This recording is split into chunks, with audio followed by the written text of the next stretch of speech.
Happy 50th birthday to hip-hop. Hip-hop, the genre we've all come to love, has turned half a century. Whether the first rap song you heard was 50 Cent, In the Club, Best Ever Had by Drake, or even Bad and Bougie by the Migos, hip-hop has become an influential genre worldwide after breaking through the local hubs in New York City. Hip-hop was created on August 11, 1973 at 1520 Cedric Avenue, an apartment rec room in the Bronx. The genre was founded by Jamaican DJ Kool Herc, who immigrated to the Bronx in the late 1960s in search of a better life. Herc was well known for his merry-go-round technique and his break beats. The break beats were a musical technique of isolating and looping the rhythmic percussive sections of a funk, soul, and disco record, which allowed like a freestyle session essentially, where kids would pull up and start breakdancing, hence the term breakdancers. Many of our favorite producers and artists such as Dr. Dre, Ice Cube, Run DMC were all heavily influenced by Herc's creations. When we think about Dre, we think about his master production behind NWA, one of the best rap groups of all time, then his later work with Snoop Dogg and Tupac, as well as 50 Cent and Eminem in the early 2000s. No matter what era or decade you look into, Kool Herc's influence is felt. The 80s had Chuck D and Flavor Flav and the entire Public Enemy clique, as well as the trio of Run DMC, who were the first hip-hop group ever to sign to Def Jam, as well as the first hip-hop group to get an Adidas deal for their Adidas shell toes, along with Def Jam signing LL Cool J, one of the biggest soul acts in the 80s and actually ever.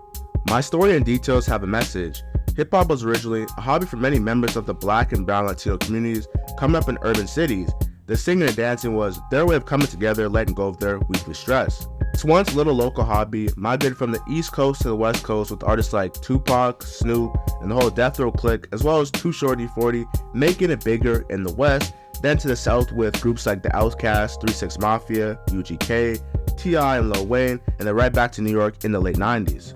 Owners of larger brands started to see the value in hip-hop and the artists it garnered, and viewed these artists as investments, creating partnerships with them. Artists used to try and make a living performing at the Tunnel and the Palladium, two of Manhattan's most popping nightclubs in the 90s that hosted everyone from LL Cool J, Diddy, Biggie, Nas. If they were a popular New York artist, you name it, they were there. It's been so wonderful throughout the years as hip-hop evolved. The artists became able to use the likeness of their public image to further their career outside of music. We can talk about literally anyone.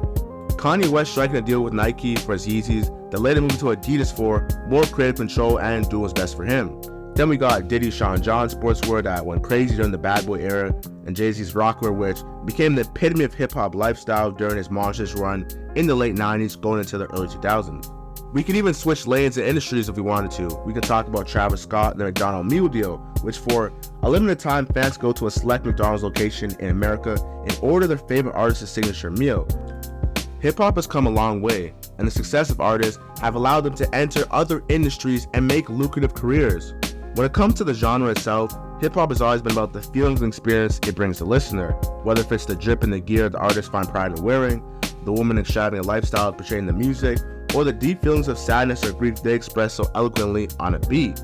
The genre would have never made it this far if the pioneers didn't do it with the passion, because they generally love spreading their message. Whether it was Tupac being a menace in songs like Hit 'Em Up or Two of America's Most Wanted with Snoop, or being a light to the people in songs like Dear Mama and Brenda's Got a Baby. Hip-hop is all about perspective, and which perspective you're willing to focus on. Let's talk about a few artists from decades ago and their effect on hip-hop culture. 80s Run DMC released Christmas Time in Hollis, Queens. Around the same time, KRS-One and his Boogie Down production crew was beefing with MC Shan and the entire Juice Crew from Queens, which sort of became a burly rivalry as KRS-One from the Boogie Down Bronx felt the Juice Crew from Queensbridge, Queens Get the Money, were claiming responsibility for Queens popularizing hip-hop, which resulted in a series of diss tracks from The Bridge, South Bronx, and The Bridge Is Over, which was one of hip-hop's first beefs ever. In the 90s, they had Jay-Z versus Nas and the East Coast versus West Coast, which news stations loved as it pit two of the biggest areas creating hip-hop music against each other for TV ratings and newspaper ratings. It's what I call the Lakers led by Death Row manager Suge Knight, hip-hop's boogeyman, alongside Tupac and Snoop, versus the New York Knicks led by Puffy, which included Big, and Craig Mack and other Bad Boy members. Now, Big is a top-tier artist of all time to achieve success in the hip-hop genre as well as pop, and this beef would later turn very violent and physical, resulting in both superstars, Tupac and Biggie, dying in their early 20s. Within the last 20 years, we've been blessed with many influential talents from every part of the country. In the early 2000s, we had the Hot Boys in Louisiana, which later split, and Lil Wayne launched one of the most prolific solo rap careers ever. When it comes to Lil Wayne, he was the youngest member of this group and only started rapping when he was 11. There was BG, there was Turks, there was Juvenile. Obviously, this whole group was managed by Birdman and his brother Slim, but Lil Wayne was only 11 when he started rapping, and after the group broke up for whatever reasons, he was forced to become a monster, to which he was.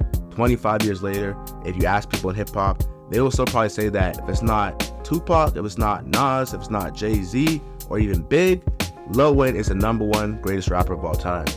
It's like every Carter after Carter album was a hit. Then the Locks, led by Jadakiss, which really made Yonkers a respected area considering it wasn't part of the 5 boroughs. However, it was still kind of close to the city.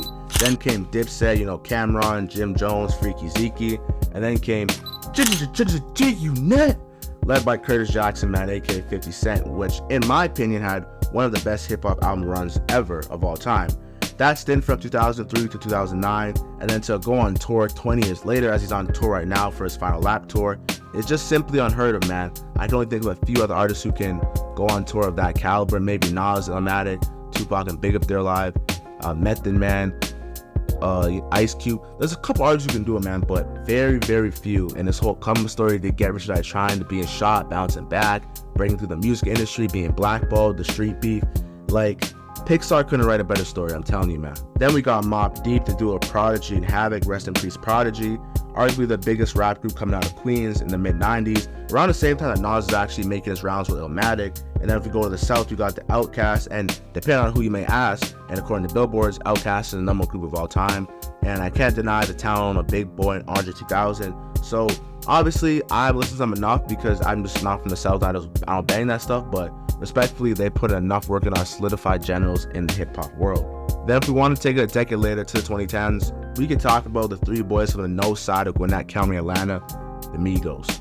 Because that whole trajectory, changing the sound of music, the cadence, the rapping, like, that was different, man. Like, the Migos, when they got on, they were like the most commercial friendly group. They're playing the arenas, they're on Ellen, they're on all like the other corporate shows, and they just had the perfect brand image, which is kind of ironic considering all the weed smoking, but they just embraced it really well, man. And the Migos, when I think about Bad and Bougie, Slippery, when I think of that whole Culture One sequence, even before when we get to like YRN, like the mixtapes building up to it, the No Label that they dropped 2014, man, hip-hop is just for the culture, man. We could spend all day naming the great talent and hit records in the past, but the future is the only thing that matters. And right now we have Kendricks, we have the J. Coles, we have Drake as the biggest names universally in hip-hop. Now Jersey's been going hard since 2008, Kendrick's been going hard since the 2010, and Cole has been picking up around the same time in 2011. Now hip-hop genre is extremely saturated right now if you ask me. And yes, I understand everyone wants to earn a living, but the music of newer artists seem to lack any actual substance and has zero replay value. I hate to sound like an old head considering I'm very young, but whenever I hear old heads talking about how like the new era of hip hop is garbage, which I disagree with, not complete garbage, but when I hear people saying that the music's not good and has no substance, and then when I started listening to like stuff like Nas, Illmatic, Rakim, Lux, G-Unit, Nas, Mobb Deep, and I'm like, yo, these guys are rapping like their life was on the line. Nowadays, people are just saying anything on the mic for buzzwords and hopefully that it clicks and becomes viral in the song.